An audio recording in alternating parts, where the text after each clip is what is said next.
Hello everyone, আসসালামু আলাইকুম। রান্নাবান্না চলছে, কড়াইয়ে শুরু করে দিয়েছি লাল শাক ভাজি। লাল শাক ভাজিটা কমপ্লিট হয়ে গেছে। বেশি করে রসুন আর কাঁচামরিচ সঙ্গে পেঁয়াজ দিয়ে ভাজি করেছি লাল শাক। আর লাল শাক কমপ্লিট হয়ে গেছে।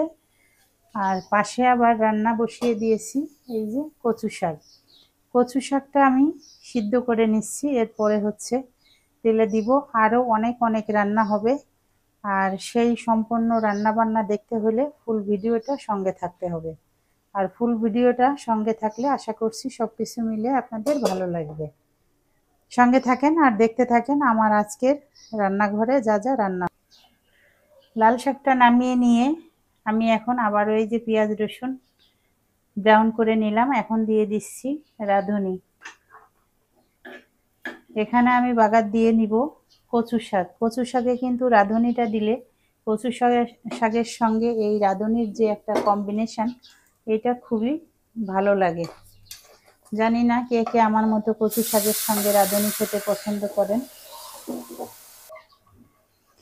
যেহেতু এখন শীতের সময় বাজারে কিন্তু হরেক রকমের শাকসবজি পাওয়া যায়, আর এখনকার সবজিগুলা কিন্তু খেতেও বেশ টেস্টি হয়।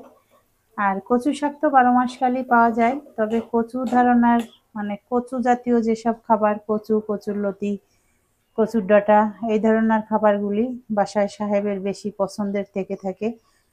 যদিও বাচ্চারা এই খাবারটা খেতে চায় না, তারপরেও চেষ্টা করি কিছুটা দেওয়ার। কারণ হচ্ছে কচু শাকে কিন্তু প্রচুর আয়রন রয়েছে, যেটা শরীরের জন্য অনেক অনেক দরকার। কচু শাকটা বাগার দিয়ে নেড়েচেড়ে এখন নামিয়ে নিব, চলে যাব অন্য রান্নায়। কচু শাকটা পাশের চুলোয় বসিয়ে দিলাম। আর এখানে হচ্ছে এই যে রান্না করব চিংড়ি মাছ ভুনা। চিংড়ি মাছ ভুনার জন্য প্রথমে আমি আমার পরিমাণ মতো কিছু পেঁয়াজ সরিষার তেলের সঙ্গে একদম লাল লাল করে ভেজে নিব, আর বাদ বাকিটাও আপনাদের সাথে শেয়ার করব কিভাবে আজকের চিংড়ি মাছটা ভুনা করব। পেঁয়াজটা কিছু ব্রাউন হয়ে আসছে, এখন আমি এই যে আদা রসুন জিরার পেস্ট, ধনিয়া গুঁড়া, পরিমাণ মতো হলুদ, স্বাদ মতো লবণ দিয়ে দিছি। এখন এটা একসঙ্গে নেড়ে চেড়ে কষিয়ে নিব। আর কষিয়ে নিব সঙ্গে দিয়ে দিব বেছে পরিষ্কার করে ধুয়ে রাখা চিংড়ি মাছ। মাছ আর মশলা আমি একসঙ্গে ভালো করে কষিয়ে নিব যত সময় পর্যন্ত মশলা থেকে তেলটা উঠে না আসছে। এখানে শুধু দেওয়া হয় নাই শুকনো মরিচের গুঁড়া। শুকনো মরিচটা আমি একটু পরে অ্যাড করব, কারণ মরিচ দিয়ে হচ্ছে কষাতে গেলে এই যে খুশকি মানে কাশি উঠে, আর মরিচের যে একটা ঝাঁঝালো পুরা ঘর ছড়িয়ে যায়। এখন আমি মাছ আর মশলা সঙ্গে সব কিছু ভালো করে কষিয়ে, মাছ আর মশলা আমি বেশ অনেক সময় ধরেই কষিয়ে নিয়েছি। ওই যে দেখেন তেল উঠে গিয়েছে, সঙ্গে এখন দিয়ে দিলাম শুকনা মরিচের গুঁড়া। আর এখানে আমি কিছু সিম অ্যাড করব চিংড়ি মাছটা ভুনার সঙ্গে। কারণ হচ্ছে নতুন সিম আর এই চিংড়ি মাছের সঙ্গে যদি আমি এভাবে একটু নেড়ে চেড়ে ভুনাটা করে নেই, তাহলে কিন্তু খেতে খারাপ লাগবে না। আর এখন আমি কিছুটা কাঁচামরিচও দিয়ে দিব।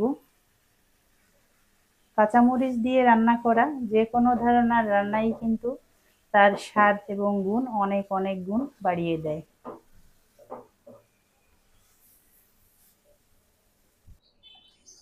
সিম দিয়ে চিংড়ি মাছের এই যে ভুনাটা কমপ্লিট হয়ে গেছে। হালকা গামাখা গামাখা রেখেই আমি নামিয়ে দিব। খুব বেশি শুকনা করব না, যেহেতু দু একটা সিম দিয়েছি।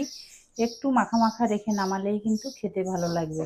বন্ধুরা, এই তো একই ধরনের রান্না কিন্তু একটু ঘুরিয়ে ঘাড়িয়ে করলে অনেক অনেক সময় খেতে কিন্তু ওই ডিফারেন্ট লাগাটাই অনেক মজার হয়। তাই চিংড়ি মাছ ভুনা তো নর্মালি আমরা পেঁয়াজ দিয়ে সবসময় খেয়ে থাকি। আজ একটু পাশে সিম দিয়ে দিলাম, এটা একটু ডিফারেন্ট হলো। এটা মনের কাছে এবং খাবারে একটু অন্যরকম মনে হবে, যেটা আমার কাছে তো বেশ ভালোই লাগে। এই তো রান্নাবান্না এগুলাই ছিল। কেমন লাগলো আমার আজকের রান্নাবান্না? যদি ভালো লাগে অবশ্যই পাশে থাকবেন। সবাই ভালো থাকেন, সুস্থ থাকেন। দেখা হচ্ছে নেক্সট অন্য কোনো ব্লগে।